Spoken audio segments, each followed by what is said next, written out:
정리 잘 돼야죠. 여러분 안녕하세요, 태저예요. 오늘도 테슬라 관련 정말 뜨거운 소식 들고 왔는데요. 이거 진짜 심상치 않습니다. 여러분, 테슬라 로보택시 아시죠? 일론 머스크가 그렇게 자신했던 그 무인 택시 서비스, 지금 오스틴 텍사스랑 캘리포니아 샌프란시스코 베이 에어리어에서만 운영되고 있는데 이제 드디어 다른 지역으로 확장되려는 조짐이 포착됐습니다. 그런데 여기서 잠깐, 영상 보시기 전에 구독과 좋아요 한번 꾹 눌러주시고요. 알림 설정까지 해두시면 테슬라 최신 소식 절대 놓치지 않으실 거예요. 자, 본론으로 들어가 볼까요? 이번에 애리조나주 스코츠데일에서 테슬라 로보택시 테스트 차량 2대가 목격됐어요. 그것도 그냥 차량이 아니라 라이다 장비를 장착한 검증용 유닛이었습니다. 라이다가 뭐냐고요? 라이다가 라이트 디텍션 앤 랑징의 약자인데요. 쉽게 말하면 레이저로 주변 환경을 스캔해서 3D 지도를 만드는 센서예요. 근데 재밌는 게 뭐냐면요, 테슬라는 평소에 라이다를 안 쓰는 회사예요. 일론 머스크가 라이다를 두고 뭐라고 했는지 아세요? 완전 자율주행을 달성하기 위한 목발이라고 표현했어요. 목발. 그만큼 라이다에 의존하지 않고 카메라만으로도 충분히 자율주행이 가능하다는 게 테슬라의 철학이거든요. 테슬라는 테슬라 비전이라는 기술을 쓰는데요. 이게 뭐냐면 카메라만 사용하는 시스템이에요. 일론 머스크는 완전 자율주행을 위해서는 이 카메라 기반 시스템만으로도 충분하다고 몇 년 동안 주장해왔죠. 그래서 지난 몇 년간 테슬라는 라이다를 안 쓰고 카메라만으로 자율주행 기술을 개발해왔습니다. 그럼 왜 이번에 라이다를 달고 있었을까요? 이게 바로 검증 목적 때문이에요. 이 검증 유닛들은 테슬라 내부용 데이터 수집에 사용되거나 심지어는 규제기관에 제출할 자료를 만들기 위한 목적일 수도 있어요. 애리조나주에서 로보택시 운영 라이선스를 받기 위해서는 관련 기관들의 안전성 데이터를 제출해야 하거든요. 그래서 라이다로 추가 데이터를 모으는 거죠. 이번에 스코츠데일에서 목격된 2대의 차량은 사실 이번 달 초에 길버트에서도 목격됐던 차량들이에요. 길버트도 스코츠데일처럼 피닉스의 교외 지역이거든요. 사이버트럭 오너이자 열성팬인 그레거 트럭이라는 분이 고속도로에서 이 2대를 처음 발견했고, 이제 스코츠데일에서도 똑같은 라이다 장비를 단체로 돌아다니는 게 포착된 거예요. 제 경쟁사인 웨이모를 보면요, 웨이모는 라이다를 적극적으로 사용하는 회사예요. 테슬라와는 정반대 전략이죠. 하지만 테슬라는 몇 년 동안 라이다가 필요 없다는 입장을 유지해왔고 그냥 추가 데이터를 얻기 위한 용도로만 사용하고 있는 거예요. 그럼 테슬라 로보택시가 지금 어떤 상황인지 한번 볼까요? 테슬라는 6월 말부터 오스틴 텍사스에서 로보택시 서비스를 운영하기 시작했어요. 지금은 서비스 지역이 거의 300 스퀘어 마일까지 확장됐고요. 가장 최근 확장은 이번 주 초에 있었습니다. 오스틴에서는 어떻게 운영되고 있냐면요, 차량의 운전석은 비어있고 조수석에 안전 모니터 요원이 앉아있어요. 완전 무인은 아니지만 운전대를 잡는 사람은 없는 거죠. 그런데 캘리포니아에서는 상황이 좀 달라요. 샌프란시스코 베이 에어리어에서는 아직도 운전석에 안전운전자가 앉아있어야 해요. 왜냐면 캘리포니아 규제당국이 아직 완전 무인 운행을 허가하지 않았거든요. 일론 머스크는 3분기 실적 발표에서 엄청난 계획을 밝혔어요. 연말까지 8개에서 10개 도시 지역에서 로보택시를 운영할 거라고요. 특히 네바다, 플로리다, 애리조나를 연말까지 오픈하겠다고 했습니다. 물론 각 주의 규제 승인이 있어야 하지만요. 근데 여기서 현실적인 문제가 하나 있어요. 최근 보도에 따르면요, 테슬라가 애리조나와 네바다에서 로보택시 서비스를 시작하는데 필요한 서류 작업조차 아직 완료하지 못했대요. 디인포메이션이라는 매체가 보도한 내용인데 테슬라가 가장 기본적인 규제 절차에서 뒤처져 있다는 거예요. 애리조나와 네바다는 일론 머스크가 2025년 말까지 확장하겠다고 목표로 삼은 3개 주 중 2곳이거든요. 세 번째는 플로리다인데 플로리다는 규제가 좀 더 느슨해서 상대적으로 쉬울 거라고 예상되고 있어요.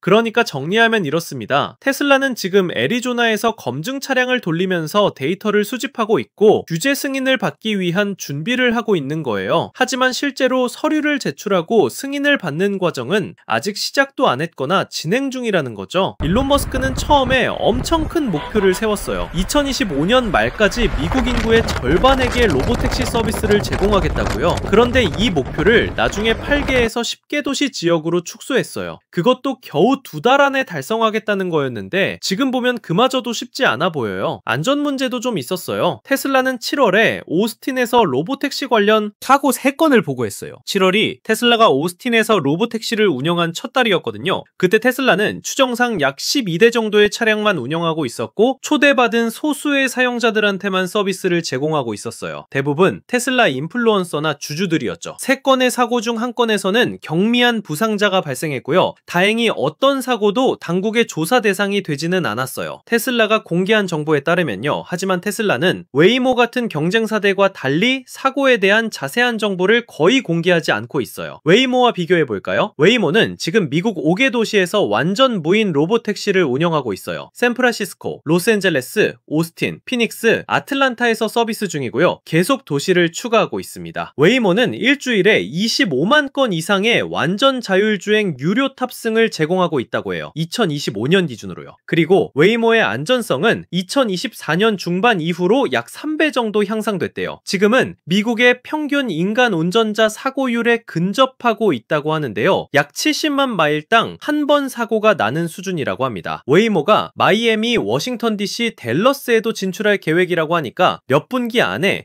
인간 운전자보다 더 안전한 수준에 도달할 수도 있을 것 같아요. 웨이모는 2018년에 상업용 자율주행 서비스를 시작했고 지난 7년 동안 점진적으로 확장해 왔어요. 2020년에 유료 서비스를 시작했고 지난 6개월 동안 탑승객 수가 50% 이상 증가했다고 합니다. 지난달에는 1,500대의 차량으로 총 1,000만 건 이상의 유료 탑승을 기록했다고 발표했어요. 작년 말에 500만 건이었으니까 엄청 빠르게 성장하고 있는 거죠. 반면에 테슬라는 빠르게 확장하려는 전략을 가지고 있어요. 비전 올리, 그러니까 카메라만 사용하는 엔드-투-엔드 AI 방식으로요. 테슬라는 단 3주 만에 오스틴에서 서비스 지역을 크게 확장했다는 걸 보여줬거든요. 테슬라의 접근 방식이 뭐냐면요. 차량당 센서 비용을 낮추는 거예요. 웨이모는 라이다 같은 비싼 센서들을 많이 쓰는데 테슬라는 카메라만 쓰니까 비용이 훨씬 적게 들죠. 일론 머스크는 테슬라가 모든 AI 중에서 가장 높은 인텔리전스 밀도를 가지고 있다고 주장했어요. 근데 많은 전문가들은 라이다가 장애물을 감지하는데 더 안전하다고 생각해요. 특히 사람을 감지하는데 말이죠. 실제로 미국 도로교통안전국 NATSA는 테슬라의 FSD, 즉 풀셀프 드라이빙의 안전성에 대해 여러 차례 조사를 시작했어요. 그 중에는 FSD를 사용하던 차량이 보행자를 치어 사망하게 한 사고도 포함되어 있습니다. NHTA의 조사 발표문을 보면요. FSD를 사용하던 차량이 햇빛, 눈부심, 안개 또는 공기 중에 먼지 같은 조건으로 인해 도로 가시성이 감소한 지역에 진입한 후 사고를 경험했다고 나와 있어요. 전문가들은 이런 실제 경험들이 카메라만 사용하는 것의 문제점을 보여준다고 말하고 있죠. 한 전문가는 이렇게 말했어요. 만약 운전자들이 햇빛 눈부심 같은 걸 피하기 위해 눈에서 레이저를 쏠 수 있다면 좋을 텐데 그게 가능하다면 좋은 일이겠죠. 라이다가 바로 그런 역할을 한다는 거예요. 테슬라 입장에서는 지금 반전이 절실한 상황이에요. 회사가 매출과 수익 급락을 겪고 있거든요. 작년에 연간 매출이 처음으로 감소했고 분기별로도 가장 큰 매출 하락을 기록했어요. 여기에는 트럼프 정부가 전기차 세금 공제를 폐지한 것도 영향을 미쳤죠. 일론 머스크는 로보택시와 휴머노이드 로봇 옵팀티머스가 테슬라의 미래 성공의 핵심이라고 계속 강조하고 있어요. 수년 동안 머스크는 모델 3와 모델 Y 소유자들이 차를 주차해 둘 때 로보택시로 활용해서 돈을 벌 수 있을 거라고 말해왔거든요.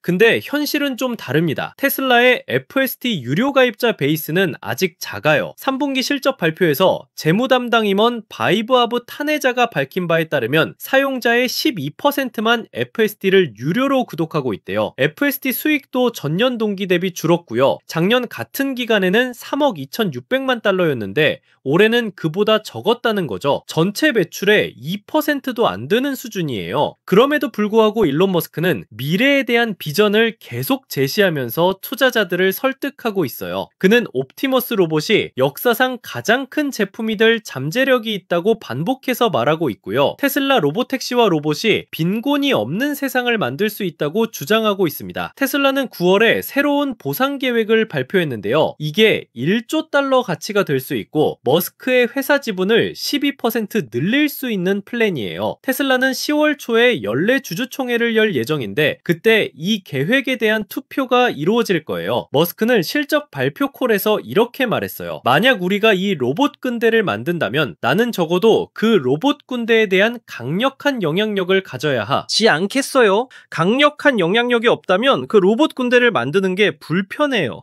그는 또 프록시 자문사인 ISS와 글래스 로이스를 비판했는데요. 이 회사들이 주주들에게 그의 새 보상 계획에 반대표를 던지라고 권고했거든요. 재밌는 건 테슬라의 브랜드 순위가 하락했다는 거예요. 인터브랜드의 2025년 글로벌 베스트 브랜드 리스트에서 테슬라는 25위에 올랐는데 2024년에는 12위였거든요. 보고서는 테슬라가 한때 자동차 산업의 주요 파괴적 혁신자였지만 머스크의 정치 활동과 신제품 부족이 테슬라의 높은 마진 유지 능력에 대한 우려로 이어졌다고 말했어요. 투자자들은 온라인 포럼을 통해 파이프라인에 있는 신제품에 대한 질문을 제출했는데요. 실적 발표 콜에서 투자자 관계 담당 트래비스 엑셀로드가 2번이나 그 질문들을 읽기를 거부했대요. 테슬라가 지금 신제품보다는 로보택시와 로봇에 집중하고 있다는 걸 보여주는 대목이죠. 근데 캘리포니아 상황을 보면요. 테슬라는 아직도 진짜 자율주행 허가를 신청조차 하지 않았어요. 현재 캘리포니아에서 테슬라가 가지고 있는 허가는 인간이 전통적인 차량을 운전할 수 있도록 하는 허가예요. 그래서 캘리포니아의 로보택시 서비스는 사실상 테슬라 운전자가 슈퍼바이즈드 풀 셀프 드라이빙을 사용하는 일반 라이드 헤일링 서비스나 마찬가지예요. 진짜 자율주행 서비스를 운영하려면 안전운전자가 있든 없든 테슬라는 별도의 허가를 신청해야 해요. 웨이모는 이미 이 허가를 가지고 있고 샌프란시스코와 로스앤젤레스에서 서비스를 제공하고 있죠. 근데 테슬라는 이 자율주행 차량 허가를 신청조차 하지 않았어요. 아마도 공개하고 싶지 않은 중요한 개인 및 안전 데이터를 공개해야 하기 때문일 거라고 전문가들은 분석하고 있습니다. 이런 규제와 관료적 지연들은 머스크가 판매하고 있는 거대한 비전과 충돌하고 있어요. CEO는 로보택시의 성공이 테슬라를 자율주행과 휴머노이드 로보틱스 회사로 전환하려는 그의 계획에 결정적이라고 말했거든요. 이 비전은 그의 전례 없는 새 보상 패키지와도 직접적으로 연결되어 있어요. 다음 주에 주주들이 투표할 예정인 이 패키지는 100만 대의 로보택시를 서비스에 투입하고 테슬라의 시가총액을 천문학적인 8조 5천억 달러로 끌어올리는 것 같은 거대한 목표들을 전제로 하고 있습니다. 현재로서는 로보택시 서비스가 모델 Y의 변형 차량을 계속 사용하고 있어요. 운전대가 없는 2인승 차량인 사이버캡이라는 전용 차량은 2026년 2분기까지는 대량 생산이 계획되어 있지 않아요. 근데 테슬라가 이번 주에 그 프로그램에도 찬물을 끼워줬는데요. 규제 승인을 용이하게 하기 위해 차량에 운전대를 추가할 수도 있다고 말했거든요. 테슬라는 현재 채용 공고를 보면 애리조나의 템피, 네바다의 핸더슨, 즉 라스베이거스, 플로리다의 템파, 클러몬트, 마이애미, 텍사스의 휴스턴과 파머스 브랜치, 즉 댈러스, 뉴욕의 브루클린, 캘리포니아의 팔로알토 등에서 차량 운영자를 채용하고 있어요. 이런 채용 공고들은 보통 시장 출시 전 첫 단계인 경우가 많아요. 차량 운영자 오토파일럿 포지션의 설명을 보면요. 엔지니어링 차량을 장시간 운전하고 테스트와 훈련 목적으로 동적 오디오 및 카메라 데이터 수집을 수행하는 프로토타입 차량 운영자를 찾는다고 나와 있어요. 네바다 DMV 관계자들에 따르면 테슬라가 9월 3일에 테스팅 레지스트리 인증을 제출했고 그게 비즈니스 라이선싱 팀에서 수요일에 처리됐대요. DMV 배변인 헤일리 포스터는 이게 테슬라가 현재 주에서 자율주행 차량을 테스트할 수 있도록 승인됐다는 의미지만 배포된 서비스로 정규 운영에 이 차량들을 투입하는 것은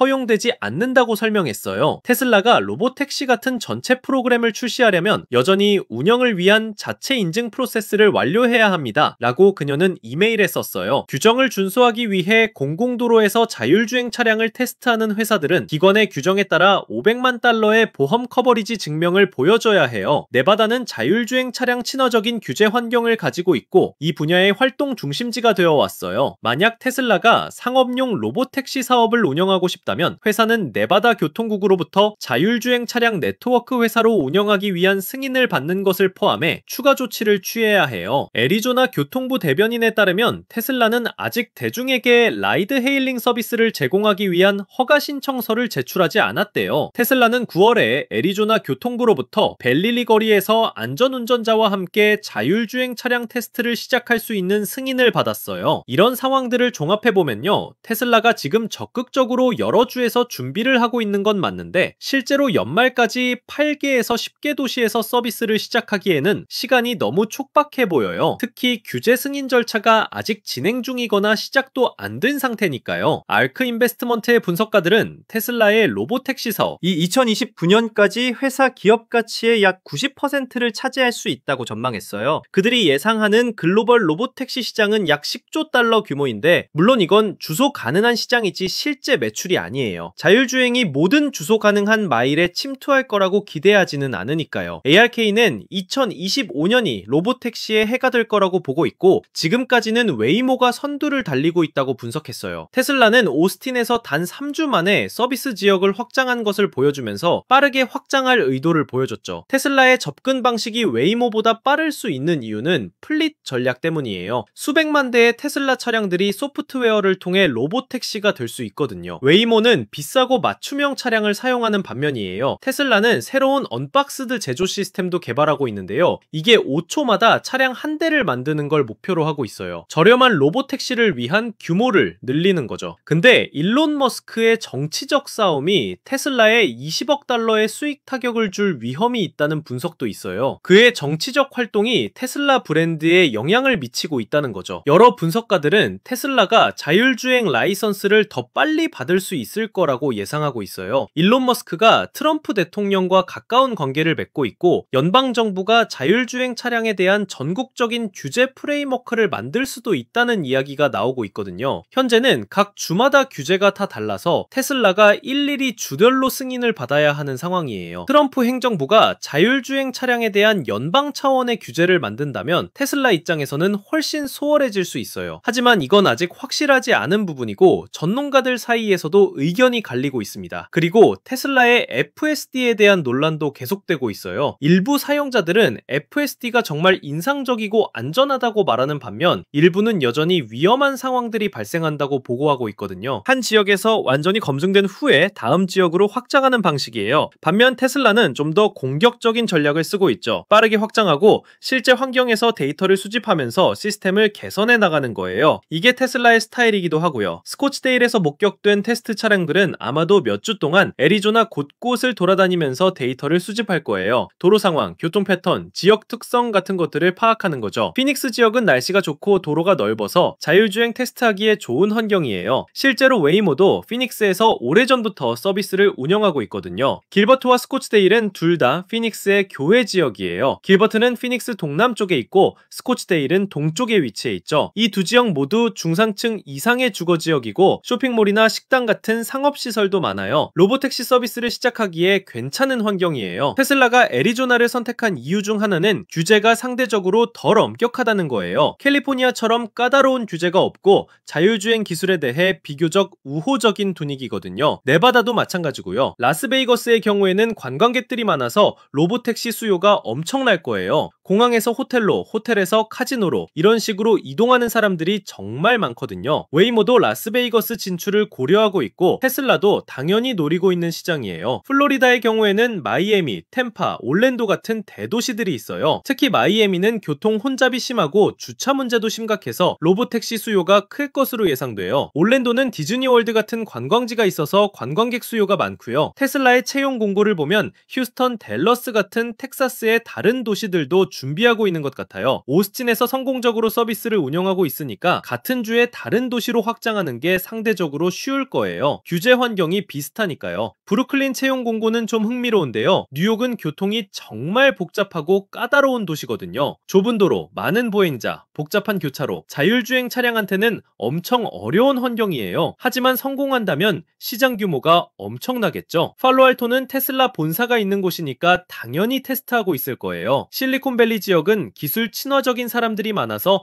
얼리어답터들이 많을 거고요. 테슬라가 여러 도시에서 동시에 채용을 진행하고 있다는 건 실제로 여러 지역에서 동시에 서비스를 준비하고 있다는 의미예요. 하지만 채용 공고가 나온다고 해서 바로 서비스가 시작되는 건 아니에요. 차량 운영자들을 고용하고 훈련시키고 테스트하고 데이터 수집하고 규제 승인받고 이런 과정들이 다 필요하거든요. 현실적으로 봤을 때 테슬라가 연말까지 8개에서 10집계 도시에서 서비스를 시작하는 건 정말 힘들어 보여요.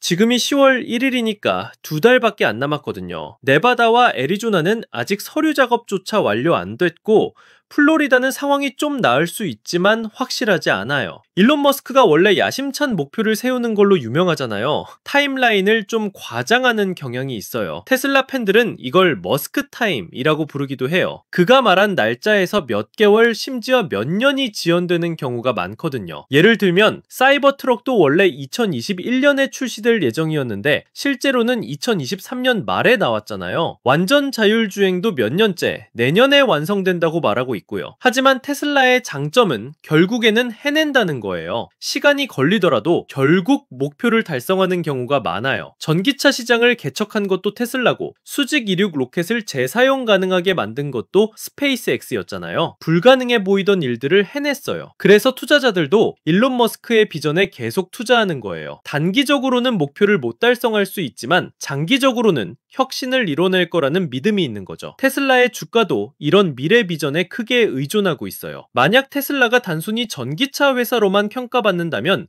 현재 주가는 너무 높다는 분석이 많아요. 하지만 로보택시와 AI 로봇 회사로 평가받는다면 현재 주가도 합리적일 수 있다는 거죠. ARK 인베스트의 캐시 우드는 테슬라 주식에 대해 굉장히 낙관적이에요. 그녀는 2029년까지 테슬라 주가가 몇 배로 오를 수 있다고 예상하고 있거든요. 물론 이건 로보택시 사업이 성공한다는 가정 하에서예요. 반대로 비관적인 분석가들은 테슬라가 자동차 판매 성장이 둔화되고 있고 경쟁이 심해지고 있다고 지적해요. 중국의 BYD 같은 회사들이 더 저렴한 전기차를 만들고 있고 전통 자동차 회사들도 전기차 시장에 본격적으로 뛰어들고 있거든요. 테슬라의 마진도 압박받고 있어요. 가격 인하를 반복하면서 수익성이 떨어지고 있고 새로운 모델 출시가 지연되면서 제품 라인업도 노후화되고 있다는 우둔여가 있어요. 그래서 일론 머스크가 로보택시와 로봇에 올인하는 거예요. 전기차 사업만으로는 테슬라의 높은 밸류에이션을 정당화하기 어렵다는 걸 알고 있는 거죠. 새로운 성장 동력이 필요한 거예요. 옵티머스 로봇도 그런 맥락이에요. 머스크는 옵티머스가 역사상 가장 큰 제품이 될 거라고 계속 말하고 있어요. 수백만 대의 휴머노이드 로봇이 공장 창고, 가정에서 일하게 될 거라는 비전이죠. 10월에 열린 위 로봇 이벤트에서 테슬라는 옵티머스의 최신 버전을 공개했어요. 로봇들이 음료를 서빙하고 춤을 추고 사람들과 상호작용하는 모습을 보여줬죠. 하지만 나중에 밝혀진 바에 따르면 로봇들이 완전 자율적으로 작동한 게 아니라 원격으로 조종된 부분도 있었대요. 이것도 테슬라의 전형적인 방식이에요. 미래 비전을 먼저 보여주고 실제 기술은 나중에 따라오는 거죠. FSD도 그랬고 완전 자율주행도 그렇고요. 비판하는 사람들은 이걸 과대 광고라고 하고 옹호하는 사람들은 혁신적인 마케팅이라고 해요. 어쨌든 테슬라는 이런 방식으로 엄청난 주목을 받아왔고 그게 테슬라의 브랜드 가치와 주가에 큰 영향을 미쳤어요. 스코츠데일에서 목격된 테스트 차량들로 다시 돌아가면요. 이 차량들이 라이다를 달고 있다는 게 중요한 포인트예요. 테슬라가 공개적으로는 라이다가 필요 없다고 하지만 검증 목적으로는 사용하고 있다는 거거든요. 이게 뭘 의미하냐면 테슬라도 카메라만으로는 100% 완벽한 데이터를 얻기 어렵다는 걸 인정하는 거예요. 최소한 검증용으로는 더 정확한 센서가 필요하다는 거죠. 그라운드 트루스 밸리데이션이라는 게 바로 그거예요. 카메라 시스템이 본 게 실제로 정확한지 확인하기 위해 라이다로 실제 환경을 정밀하게 측정하는 거예요. 그렇게 해서 카메라 시스템의 정확도를 검증하고 개선하는 거죠. 규제 당국도 이런 데이터를 요구할 수 있어요. 당신들 시스템이 정말 안전하다는 걸 어떻게 증명할 건가요? 라고 물으면 테슬라는 라이다로 검증한 데이터를 보여줄 수 있는 거죠.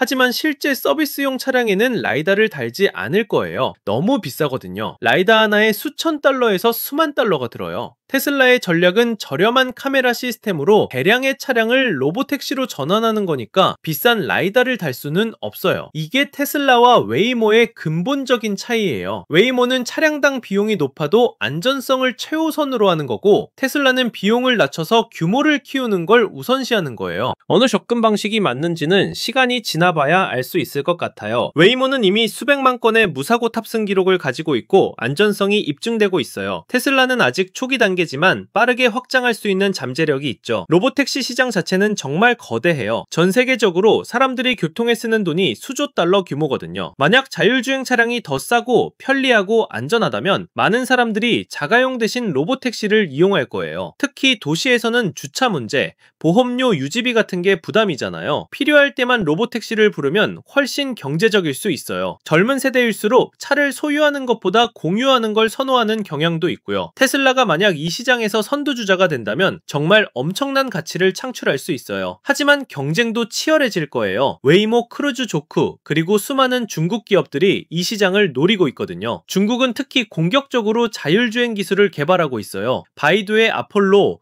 고디디의 자율주행 고문 포니 AI 같은 회사들이 이미 여러 도시에서 서비스를 운영하고 있어요. 중국 정부도 적극적으로 지원하고 있고요. 한국에서도 현대차가 모셔널이라는 합작 회사를 통해 자율주행 기술을 개발하고 있어요. 아직 상용화는 안 됐지만 꾸준히 연구 개발을 진행하고 있죠. 결국 이 시장은 글로벌 경쟁이 될 거예요. 각 나라 각 회사마다 다른 접근 방식을 쓰고 있고 누가 먼저 안전하고 경제적인 솔루션을 만들어내느냐가 관건이에요. 테슬라의 장점은 이미 수백만 대의 차량이 도로에서 데이터를 수집하고 있다는 거예요. 이 데이터 우위가 결국 AI 학습에서 큰 차이를 만들어낼 수 있어요. 하지만 데이터가 많다고 해서 자동으로 좋은 시스템이 만들어지는 건 아니에요. 데이터를 어떻게 처리하고 학습시키느냐가 중요하죠. 앞으로 몇 달, 몇 년이 정말 중요한 시기가 될 것 같아요. 테슬라가 정말 여러 도시에서 로보택시를 성공적으로 운영할 수 있을지, 안전성 문제는 없을지, 규제 승인을 받을 수 있을지 이런 것들이 다 지켜봐야 할 포인트들이에요. 여러분 오늘 영상 어떠셨나요? 테슬라 로보택시가 애리조나로 확장을 준비하고 있고 네바다와 플로리다도 곧 시작될 것 같다는 소식 전해드렸는데요. 물론 일론 머스크의 타임라인대로 될지는 두고 봐야겠지만 확실히 테슬라가 적극적으로 움직이고 있다는 건 사실이에요. 태조 채널에서는 앞으로도 테슬라와 자율주행 관련 닷담, 최신 소식들을 계속 전해드릴 거니까요. 구독 안 하신 분들은 지금 바로 구독 버튼 꼭 눌러주시고 좋아요와 알림 설정도 부탁드려요. 댓글로 여러분 생각도 남겨주시고요. 다음 영상에서 또 만나요. 안녕.